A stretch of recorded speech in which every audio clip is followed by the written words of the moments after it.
This is called Alone in the City.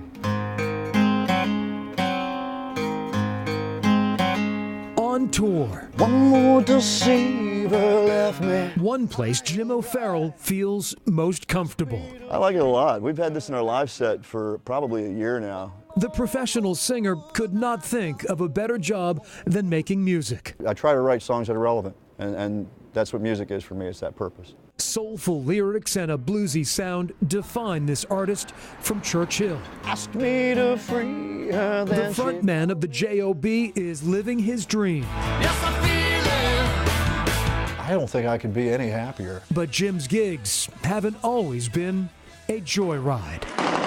The former Ranger with nearly 3 decades in the U.S. Army led his soldiers through Ramadi, Fallujah, and Baghdad during 2 year-long tours in Iraq. When a firefight's over, that's when this starts. You know, you get a little bit of the handshaking, a little bit of this, you get a little tight in the chest and the throat. Harrowing experiences that affected Jim deeply. I lost a lot of people I knew around us. We were on patrols where we had soldiers and Marines that didn't come home on the same aircraft with their units. Returning from war was not the easiest of transition for this father of 3. It's tough to disengage. In the first couple of years I was home after I retired in '08, I kept waiting for the phone to ring. I kept waiting to pack my bag and go back because that had been my lifestyle for so long. Increasingly, alcohol clouded his creativity.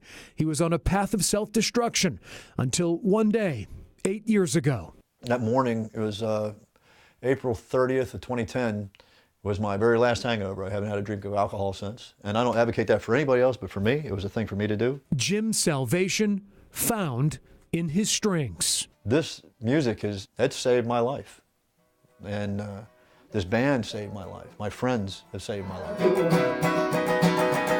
A decade ago, Jim met guitarist Jason Crawford. It's an inspiration that I draw from. Jason admires his bandmates' lyrics, which reach deep into the soul. There's a perspective that Jim has that a lot of songwriters don't have, that I believe contributes to the fabric of music.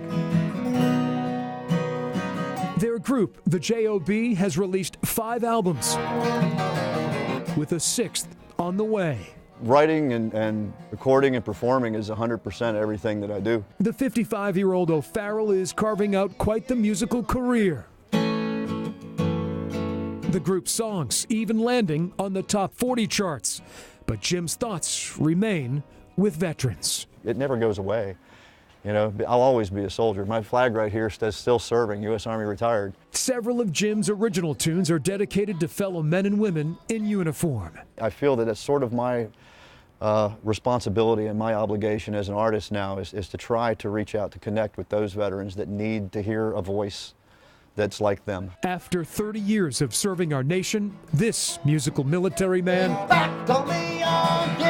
is now entertaining it. I wouldn't be anywhere near the songwriter or performer or anything I am now without having been a soldier first. I know that. For Jim O'Farrell, the rhythm of his life is finally in tune. 2 things I wanted to be when I was a kid. I wanted to be G.I. Joe, I wanted to be a rock star. So I got the G.I. Joe out of the way. So I'm working on the rock star part.